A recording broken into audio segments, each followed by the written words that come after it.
Spec, Team Red, and Team Blue. These are the only 3 teams in TF2, right? Actually, there's a 4th one, and I'm in it right now. It's Team Unassigned. When you first join a server and haven't picked a team yet, you're an Unassigned. This team is used in TF2 as an extra neutral team that's not spectator, and the neutral combat affiliation. If the server has spectator off and you join, there's still an intermediary team to place you in before being sent to red or blue. Every point has to have a team affiliation, so Unassigned is used as a team that owns neutral points. A neutral flag such as Special Delivery is owned by Team Unassigned. But there's not much you can do as an unassigned player. There's no way to pick a class and spawn in.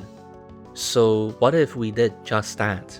What would happen if we used a mod to force ourselves onto Unassigned while we're in the game? This is the secret 4th team. Your hands are red and look red, but your preview is blue and your particles are also blue. You can walk through either team, but also hurt either team. You can't open spawn doors, but you can walk into any spawn if the door is open. Your name is colored gray in chat, like a spectator, and you're listed under spectators in the scoreboard. If you somehow have teammates on Unassigned, you can walk through them and can't damage them. For weapons, all of them basically work fine. Hit scan, air blast, and explosives damage players as they should, though there are some interesting cases. Unassigned teammates eat any projectiles you shoot, where normally, teammates allow projectiles to pass at close range. Flares and rockets would hit red players at any distance, but can't hit blue players at close range.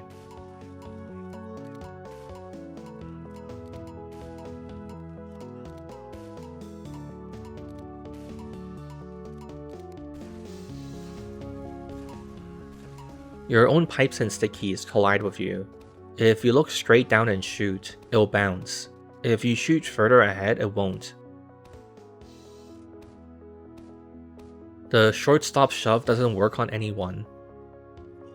Since you can walk through red and blue players, none of the collision-based weapons work. Shield Bash, Man-Treads, and Pyro Jetpack don't do anything. They also don't work on unassigned teammates, but the jetpack will push unassigned teammates for some reason.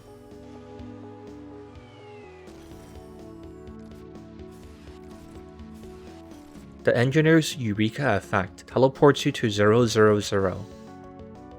Crit rockets shot by the soldier use a purple particle because of Monoculus. TF2's Halloween creatures are considered to be team unassigned, and Monoculus shoots crit rockets. So the developers took a shortcut by making any crit rocket shot by team unassigned use the purple particles. Monoculus will still fight you, but the other creatures ignore you. The Headless Horseman ignores you, and his boo doesn't affect you. Though he will attack you if you get too close. You also can't hurt him. Marasmus ignores you and you can't hurt him.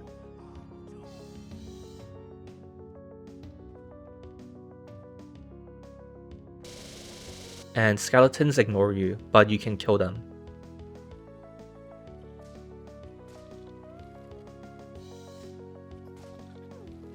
Medics can't heal red or blue players, and a crossbow hit would only damage them. But unassigned teammates can be healed in every way. Medigun, crossbow, or amputator.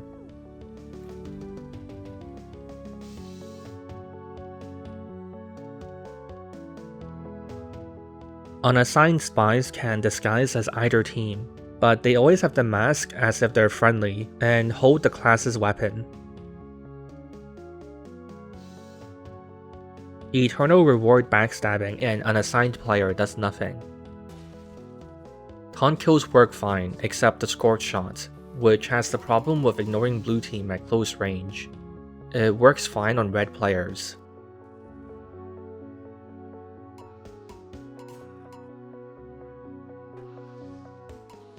Sentries are weird.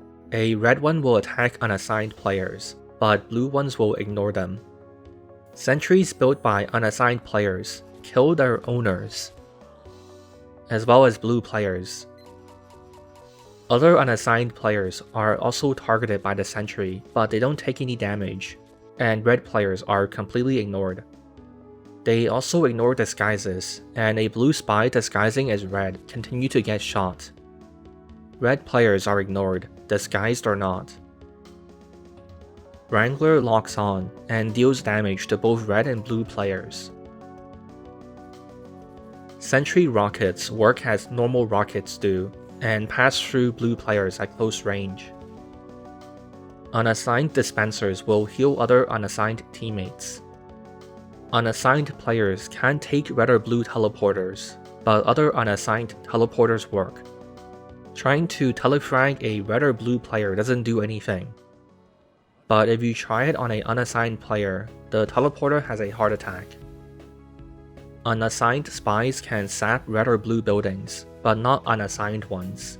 And red or blue spies can't sap unassigned buildings. Unassigned players are gods at CTF, but they're unable to participate in other modes.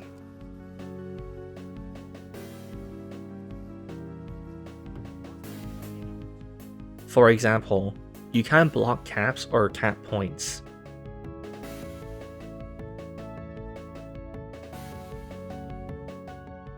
You can't push the cart. On Doomsday, they can pick up the intel and even cap it, but the game soft locks here. Generally, why something looks red or blue is basically down to how the code was ordered.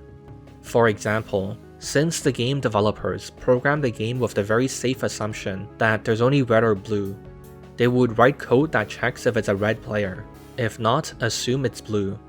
Or vice versa, check if blue, if not, assume red. So that's essentially what dictates the choice of red view models, or blue particles.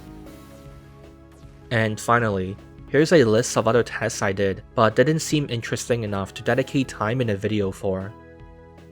It's this weird team.